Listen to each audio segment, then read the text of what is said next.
लगाए थे, मैंने उनका तर्क संगत जवाब दिया है। मैं उस जवाब की मुख्य मुख्य बातें आपके माध्यम से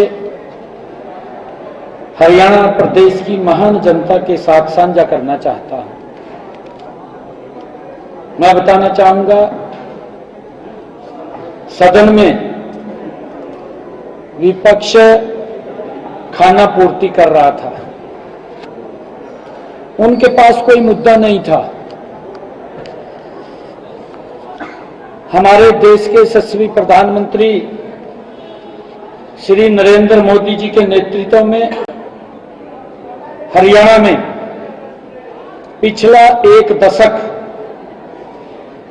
सुखद बदलाव का साक्षी रहा है। प्रदेश में क्रांतिकारी बदलाव हुए हैं। भय, भ्रष्टाचार और घोटालों का दंश झेल रही जनता को बड़ी राहत मिली है।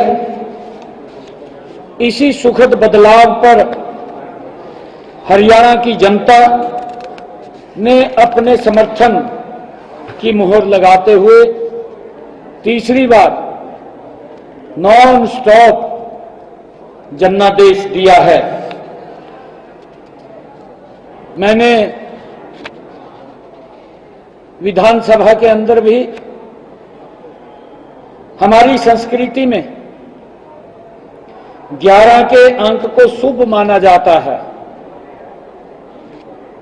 मैं हरियाणा की जनता को नमन करता हूं, जिसने मुझे 11वें मुख्य सेवक के रूप में हरियाणा की सेवा करने का और हमारी सरकार के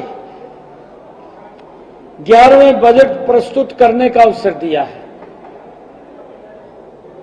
मैं बताना चाहूंगा मैं बताना चाहूंगा, आज विधानसभा के सत्र को 11वां दिन हुआ है। हमारी सरकार का ये 11 साल का ये बजट है, 11वां बजट है, और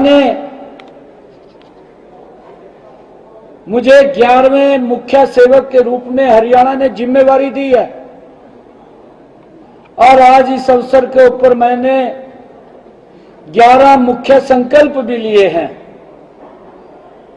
क्योंकि जैसा मैंने कहा है कि हमारी संस्कृति में 11 के अंक को शुभ माना जाता है।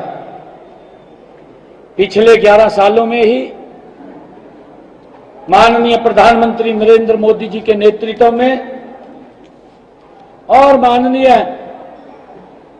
मनोहर लाल जी के अथक प्रयासों से हरियाणा ने विकास के नए कीर्तिमान स्थापित किए हैं। 11 साल की विकास यात्रा को हमने अपने इस बजट के माध्यम से 3 गुना रफ्तार दी है। इस बजट के 11 ऐसे प्रमुख बिंदु हैं जो हरियाणा प्रदेश के विकास में मील का पत्थर साबित होंगे। Number 1, department of future, 2000 crore रुपए का स्टार्टअप्स के लिए फंड ऑफ फंड्स बनाने की योजना, नशे के विरुद्ध संकल्प प्राधिकरण का गठन, मिशन 2047 के लिए टास्क फोर्स का गठन, नकली बीज और कीटनाशक बेचने वालों के खिलाफ बिल, गांव में महिला चौपाल बनाने की शुरुआत, हर जिले में एक गो अभयारण्य बनाने की घोषणा, अनाधिकृत औद्योगिक कॉलोनियों को नियमित करना, हर जिले में एक राजकीय मॉडल महाविद्यालय बनाने की घोषणा, दिव्यांगजनों के कोष का गठन करना और सभी दिव्यांग भाइयों बहनों के लिए मुफ्त बस यात्रा की घोषणा। और 11वां, अपनी बहनों के लिए लाडो लक्ष्मी योजना के लिए 5,000 करोड़ रुपए का प्रावधान। आदरणीय साथियों, वर्ष 2014-15 में कुल बजट 73,301 करोड़ रुपए का था। इसे हमने 2025-26 में बढ़ाकर 2,05,017 करोड़ रुपए किया है।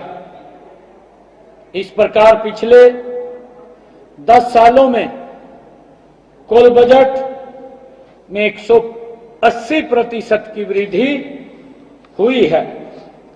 वर्ष 2014-15 में प्रति व्यक्ति आय 1,47,382 रुपये थी, जो वर्ष 2024-25 में बढ़कर 3,53,182 रुपये हो गई है। राज्य का एक्सपेंडिचर वर्ष 2014-15 में 59,451 करोड़ रुपए था, जो वर्ष 2024-25 में बढ़कर 1,55,832 करोड़ रुपए हो गया है।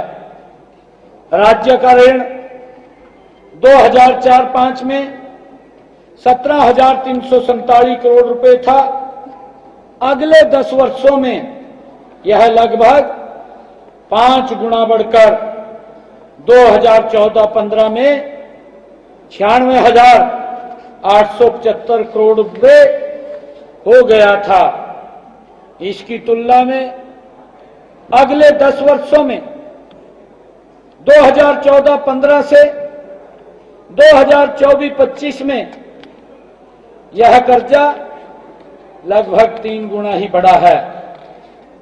पहले की सरकारों में प्रदेश के लोगों में निराशा थी, सरकार के प्रति अविश्वास की भावना थी, हमारा युवा कुंठित था, महिलाओं, अनुसूचित जातियों और पिछड़े वर्गों में असुरक्षा की भावना थी।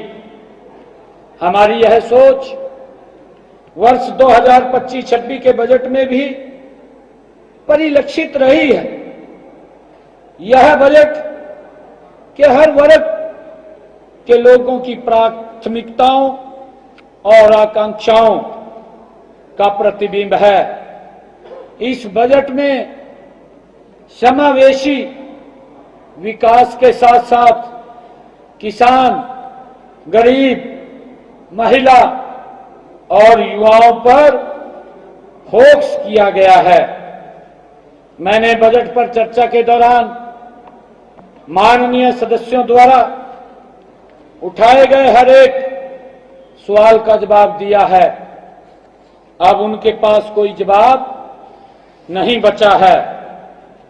बजट के अलावा भी सदन में हर सदस्य ने जो भी विषय रखा, उन सब विषयों का भी मैंने जवाब देने की पूरी कोशिश की है। कुछ सदस्यों ने अच्छे सुझाव दिए हैं, उन सुझावों को भी हमने नोट किया है। माननीय प्रधानमंत्री श्री नरेंद्र मोदी जी के मेरा कहने का भाव है कि सबका साथ, सबका विकास, सबका विश्वास और सबका प्रयास विजन के साथ हमारी सरकार हरियाणा को विकसित करने के लिए 3 गुना गति से कार्य कर रही है। यह बजट बिना किसी नए कर के और बिना किसी नई फीस के धाकड़ हरियाणा का धाकड़ बजट है। आज मैं बताना चाहूंगा, विधानसभा में 26 कल 4 विधेयक भी पास किए गए। हरियाणा सर्व सम्मान जनक निपटान विधेयक 2025, हरियाणा ट्रैवल एजेंटों का पंजीकरण और विनियमन विधेयक 2025, हरियाणा सार्वजनिक दायित्व रोकथाम विधेयक 2025, हरियाणा संविदात्मक कर्मचारी सेवा की सुनिश्चितता संशोधन विधेयक 2025, ये बिल भी कल पास किए हैं। आप सबका बहुत बहुत धन्यवाद। विपक्ष कई कंफ्यूजन में है। आज भी हुड्डा साहब आपकी बजट की रिप्लाई आने के बाद कह रहे थे कि जो बढ़ोतरी है वो उतनी नहीं है, वो एस्टिमेट बजट की बात कर रहे हैं, रिवाइज बजट की बात कर रहे हैं। कोई कंफ्यूजन है या सर किसी तरह के आंकड़े में कोई टेक्निकल एरर? कोई आंकड़े में एरर नहीं है। एक एक बिंदु का उनके जवाब दिया है। कई बिंदुओं को तो उन्होंने स्वीकार ही नहीं किया, कहा ये तो मूल्य नियम ने, आप देख भी रहे थे। फिर मुझे ये कहना पड़ा कोई बात नहीं, आप इसको नहीं मानते भी, हमने नहीं दिया, नहीं सही, हम जवाब नहीं देंगे।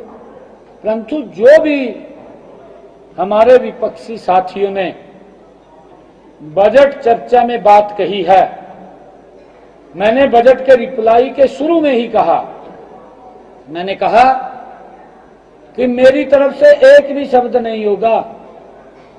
जो बजट चर्चा में आपने सवाल उठाए हैं, जो मुद्दे उठाए हैं, जो आरोप लगाए हैं, मैं उन सब का एक एक करके जवाब दे रहा हूं और मैंने जवाब दिया है। उनके पास आपने देखा भी है, हाउस के अंदर उठ करके भी कोई क्वेश्चन करने के लिए नहीं था। बाकी तो आपको पता ही इनका, ये तो कुछ ना कुछ आरोप लगाने की आदत है, झूठ बोलने की आदत है, लगाते रहते हैं। सीएम साहब, एक बार एक सवाल आ रहा था विपक्ष की तरफ से कि प्रति व्यक्ति आय को लेकर के या फिर जो बच्चा पैदा हो रहा है वो कर्ज में पैदा हो रहा है, इस तरीके की बात कही जा रही है। इस पर आपकी तरफ से क्या? देखिए, मैंने उनके समय के अंदर जितना कर्ज लिया है उस कर्ज की प्रतिशत भी बताया है, और हमारे समय के अंदर जितना कर्ज है वो भी बताया है। जो इनके समय में प्रतिशत कर्ज का था, हमारा कर्ज उस प्रतिशत से कम है, मैंने बताया है, आंकड़ों के साथ बताया है। आप अगर, क्योंकि पूरी डिबेट चली है, उसके अंदर से आंकड़े देख करके बता सकते हैं, चला सकते हैं। जी, अभी आधा मेंबर आए थे, सदन में भी बात हुई है, वो कह रहे हैं कि देश में ईद और जगह भी मनाई जा रही है, यहाँ पर ही केवल ऐसा नहीं है और बांटना चाह रही है धर्म के नाम पर भी। नहीं, देखिए, मैंने फ्लोर ऑफ द हाउस भी ये बात कही है कि आप इस को मुद्दा न बनाएं, क्योंकि ये पहली बार हुआ है मेरे ख्याल से कि फाइनेंशियल ईयर समापन हो रहा है और उसके समापन के ऊपर लगातार 3 छुट्टियां आ गई। कई ट्रांजैक्शनें सरकार की भी होती है, प्राइवेट भी होती हैं, क्योंकि शनिवार आ गया है, फिर संडे आ गया है, फिर ईद उल फितर की ये छुट्टी आ गई है। मैं इसकी बधाई भी देता हूं सभी को, परंतु क्योंकि इस फाइनेंशियल समापन के ईयर पर कई ट्रांजैक्शनें होती हैं, हमने उसको रिस्ट्रिक्टेड किया है। कोई छुट्टी अगर जाना चाहे उसके लिए कोई पाबंदी नहीं है, क्योंकि लगातार छुट्टियों के कारण ये निर्णय किया है। और मैंने कहा है कि ये त्योहार हमारे पवित्र पर्व होते हैं और हम सब मिलकर के मनाते हैं, इस प्रकार की राजनीति नहीं करनी चाहिए। लगातार छुट्टियां थी। जो ये राजपत्रित छुट्टी होती है, आरएस तो 2 होती है, क्या जो मुस्लिम भाई जब दिल्ली में जाएंगे तो उनकी छुट्टी को राजपत्रित माना जाएगा आरएस की बजाय? नहीं नहीं, ये आरएचई है, कोई जाना चाहे जा सकता है। हाँ, आरएच, क्योंकि उसके अंदर मैंने कहा है कि फाइनेंशियली ईयर का समापन दिन है और 3 छुट्टियां आ गई हैं। ये तो सभी बुद्धिजीवी व्यक्ति समझते हैं और हमने इसके लिए कोई रिस्ट्रिक्टेड नहीं किया है कि छुट्टी नहीं है, हमने आरएच किया है, ये छुट्टी जा भी सकता है। Thank you.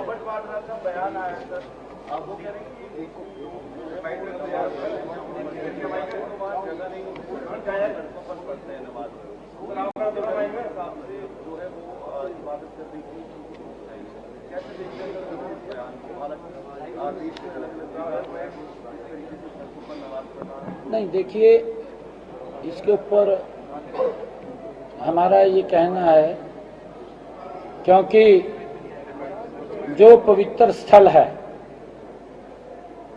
चाहे वो मंदिर है चाहे मस्जिद है, हमने वहीं पर ही अपनी पूजा पद्धति करनी चाहिए। ये इस प्रकार का नहीं है, हमने अपने उसी स्थान पे करनी चाहिए। Thank you.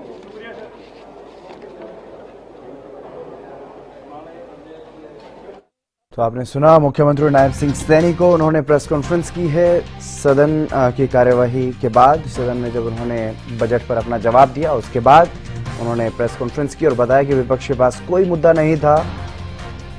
प्रदेश में पिछले 11 साल में क्रांतिकारी बदलाव हुए हैं और 11 के अंक को शुभ माना जाता है। 11वां मुख्य सेवक मुझे चुनने का काम किया। प्रदेश की जनता ने 11वां बीजेपी सरकार का बजट पेश करने का मुझे मौका मिला और इस बजट सत्र का भी आज 11वां दिन था। 11 साल का ये 11वां बजट बीजेपी सरकार का और 11 मुख्य संकल्प आज लिए गए हैं। फ्यूचर डिपार्टमेंट बनाने का संकल्प लिया गया, फंड ऑफ फंड्स का संकल्प लिया गया, नशे के विरुद्ध प्राधिकरण का संकल्प, इस तरह के 11 संकल्प लिए गए।